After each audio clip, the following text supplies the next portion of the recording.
Greetings, Wildcats. Is Shepard untouchable in the Durant trade? Man, is our Wildcat guy really making waves in the NBA? Let's analyze the news, but first, subscribe to the channel. Reed Shepard, a name that resonates with pride among Kentucky basketball fans, is quickly establishing himself as one of the NBA's most promising prospects. And his rise after just one professional season is something to behold. During his appearance on ESPN before the Las Vegas Summer League opener, a former Wildcat not only demonstrated humility when discussing his role with the Houston Rockets, but also highlighted the competitive mindset and focus that have made him so special since his days in Lexington when asked about being considered the Rockets' best shooter after Kevin Durant's arrival. Shepard immediately recognized the magnitude of his newly acquired teammate. "No, I need to prove it a little." First, he's already proven that for a while, he said, referring to Durant's legendary career. This answer reflects a lot about who Reed Shepard is. Someone who understands the weight of expectations, but at the same time isn't intimidated by them. On the contrary, he seems excited about the opportunity to compete alongside one of the greatest players in NBA history. "It'll be fun to compete with him on the jump shot," he added, with a confident smile reminiscent of the times when he led Kentucky with his game-winning shots. But perhaps the most striking aspect of the interview was the revelation that Shepard was untouchable in the trade that brought Durant to Houston. This is a direct reflection of the franchise's confidence in him, especially considering we're talking about a player entering only his second season in the league. For a former Wildcat, this validation is monumental. During his years under the bright lights of Rupp Arena, Shepard was admired for his deadly shooting accuracy and ability to perform in critical moments. Now, in the NBA, he's being seen as a central piece to the Rockets' championship aspirations, a rare occurrence for a young player so early in his career. While he's never had explicit conversations with Rockets management about being untouchable, Shepard admitted he's aware of his position within the organization. "Hearing some of that stuff is really cool. It gives me a lot of confidence," he said, and that confidence seems to be fueling a summer of hard work. Interestingly, Shepard revealed he spent 2 or 3 weeks practicing without even touching a basketball. It's focusing exclusively on his defense end aspect of his game. He knows he needs to improve to take on a larger role next season. Additionally, he prioritized gaining strength and physicality, essential traits to thrive in the NBA. This combination of refined offensive skill, constructive self-criticism, and tireless dedication to improvement is what makes Reed Shepard such a fascinating figure. From his days at Kentucky, where he won hearts with memorable performances and classic moments of heroism, to now, donning the Rockets jersey, he continues to demonstrate maturity beyond his years. The way he embraced the idea of competing with Durant, one of the greatest shooters in history, shows that he isn't afraid of challenges. On the contrary, he sees them as opportunities to grow. For Kentucky fans, watching Shepard's development in the NBA is a source of unwavering pride. He represents a new generation of Wildcats, proving their worth on basketball's biggest stage. His journey thus far from an acclaimed college player to a cornerstone of a team with championship aspirations is a testament to the enduring legacy of the Kentucky basketball program. If his trajectory thus far is any indication, it wouldn't be surprising to see the former Wildcat continue to exceed expectations and further cement his place among the NBA's emerging stars. The Pope era is something different, and Kentucky keeps winning. Let's talk about that. Pope is redefining what it means to build a competitive NIL roster, too, for sure. Far from the one-season pipeline of talent that marked John Calipari's 15 seasons, the Wildcats' new coach is shaping something different. Something that feels both modern and rooted in the sport's core values. It's an approach that not only attracts players, but convinces them that Lexington is the place where their futures can be purposefully carved. The proof is in the results.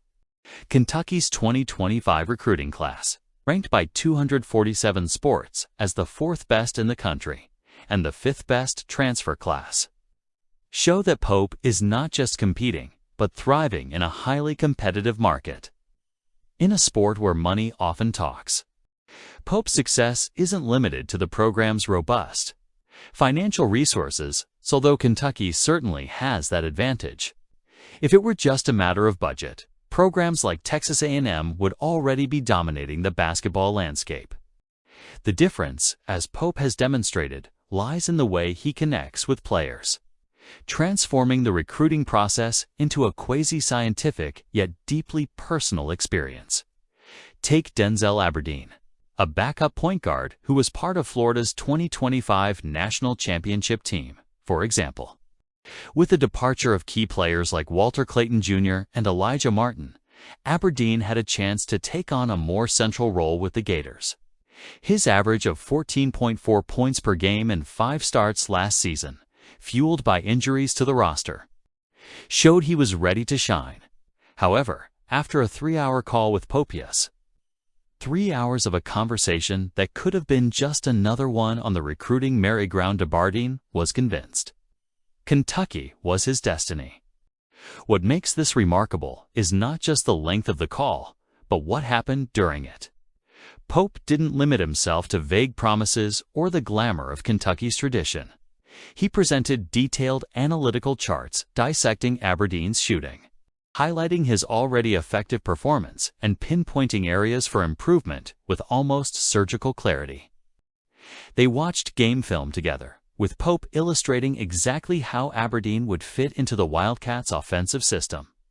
Even more impressive, Pope went beyond the offense, analyzing defensive clips to show how Aberdeen could refine his technique, using his chest instead of his hands to contain opponents, and even challenge the player to reflect on how he could improve as a rebounder. Despite his modest average of 1.7 rebounds per game, Aberdeen, who had 4 other universities on the table, didn't need another call. I called my dad about 20 minutes later and said, "Yeah, Dad, this is probably the place to go," the point guard said. Pope was a big part of that. Mohamed Diabate, a transfer from Alabama, is a different story. The guard was already leaning toward Kentucky, but his interaction with Pope sealed his decision. Over to Zoom calls, Pope outlined a clear vision for Diabate's role in the program's future. It didn't take hours of conversation to convince him. It was enough, in Diabate's words, what I felt I needed to hear. This ability to understand each player's needs and translate them into a concrete plan is what sets Pope apart. He's not just recruiting talent. He's building a purposeful roster where each player has a defined role. Diabate and Aberdeen, for example, were brought in to fill a critical gap at Kentucky last season, a lack of physical and versatile defensive players, a weakness that cost them dearly in the SEC and NCAA tournament losses. And you see the importance of a good leader. That's the Pope way. What about football? The news that Brady Hall, a Pulaski County prospect, received a scholarship offer before even completing his sophomore season is a testament not only to the strategic vision of the coaching staff led by Stoops, but also to the growing recruiting momentum within the state. This reinforces the fact that there are great guys to recruit who are already Kentucky natives. Brady Hall, a young offensive lineman, is already emerging as one of the most interesting names in the 2027 class, with an impressive combination of size, technique, and competitive instinct. He quickly caught the attention of traditional programs like Georgia Tech, NC State, Mississippi State, Virginia Tech, and Wisconsin. However, the fact that Kentucky was one of the first to offer the player a scholarship is a clear reflection of the assertive commitment the football department has made in recent years, identifying talent early and building genuine relationships with athletes and their families. The initiative by Wildcats offensive line coach Eric Wolford in establishing this initial contact with Hall demonstrates how the program has organized itself to compete in an increasingly competitive market. Wolford, known for his ability to develop solid offensive lines, appears to have found a diamond in the rough in Hull, who can be polished to become a key player in the team's future. The player himself expressed his surprise and excitement upon receiving the offer, highlighting the emotional weight of being recognized by the state where he was born and raised. "When you live in Kentucky as a kid, you always want to play for your home state," Hall said, revealing an emotional bond that often transcends numbers and technical projections. This sense of belonging could be decisive in the competition against other college football giants. Furthermore, the groundwork Kentucky has laid for the 2027 class should not be underestimated. While many programs focus their efforts predominantly on immediate recruiting classes such as 2026, the fact that Stoops and his staff are already paving the way for 2027 demonstrates a long-term vision that few can execute as effectively. Hall's unofficial visit to campus in April was just the first step in a broader engagement strategy, and he is expected to return for a few games this fall, further strengthening the bond between the player and the program. Another name gaining prominence in this scenario is Matt Ponatosk, another prospect who, while not yet receiving as much attention as Hall, has a strong chance of signing with Kentucky in the coming months, with characteristics that make him a natural fit for the Wildcats' defensive system. Ponatosk represents another important piece in the puzzle Stoops is putting together to ensure the program remains competitive in the coming years. As with Hull, Kentucky's geographic proximity and recent successful track record in developing young talent could weigh in the Wildcats' favor in the race for his signature. All of this reflects the transformation that Mark Stoops has implemented at Kentucky football during his tenure. From a team historically relegated to a supporting role in the college football landscape, the Wildcats have emerged as a respectable force, capable of attracting and developing top-tier talent, at a time when college football is more competitive and globalized than ever. Kentucky's ability to attract players like Brady Hall and, potentially, Matt Ponatosk is a clear sign that the program is on the right track. I'm not sure I agree with an article I read about Louisville putting Wildcats football in decline. What the hell? Let's analyze. If you thought college football was just about stats, scores, and rankings, get ready for a different story. A story where Kentucky football emerges not as a loser, but as a winner of something much more valuable: history. Yes, you heard right. While Louisville boasts about its 4-star titles and its recent recruiting spree, the Wildcats are slowly doing something different. Let's start with the obvious. Louisville is on the rise. The Cardinals are collecting commitments like kids in a candy store. Led by none other than Vince Marrow, Kentucky's former star recruiter. They have impressive numbers, big names, and even the 41-14 blowout win against the Wildcats last year.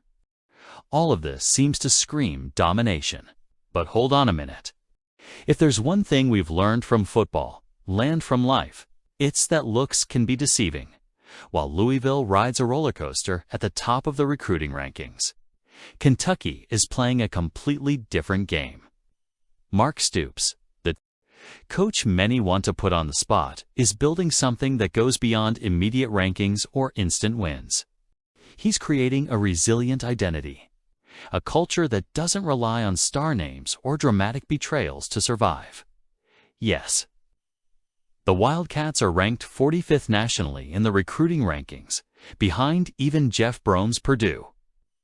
Yes, they lost Jarvis Strickland, a top prospect, to Louisville. And yes, Vince Marrow now wears red instead of blue. But here's the secret Louisville hasn't figured out yet. While they chase stars and headlines, Kentucky is quietly building a team that could surprise everyone. Here's the key. Football isn't just about who you recruit, but how you develop those players. Louisville may have the names, but Kentucky has something more valuable: experience. Mark Stoops knows how to turn underrated athletes into war machines on the field. He's done it before, and he'll do it again. The Wildcats may lack Kentucky's Native recruits this cycle. But they have something Louisville doesn't: patience. And let's talk about Matt Ponatosk, that player who looks like he stepped out of an overcoming drama. While Louisville is busy celebrating its 4-star recruits, Ponatosk will be molded into Kentucky's unlikely hero. And what about that 41-14 loss last year? That was just a prologue. Louisville may have dominated the state in recent months, but Kentucky is writing the third act. It's that moment when the seemingly defeated protagonist comes roaring back, proving they were never truly out of the game. The recruiting chaos, the fan criticism, the loss of Merowitz, all just fuel for the Wildcats' engine. And when the clock hits 0 next season, don't be surprised to see the Wildcats taking their final breath, the final blow to their opponent, the Cardinals. Let us know what you think.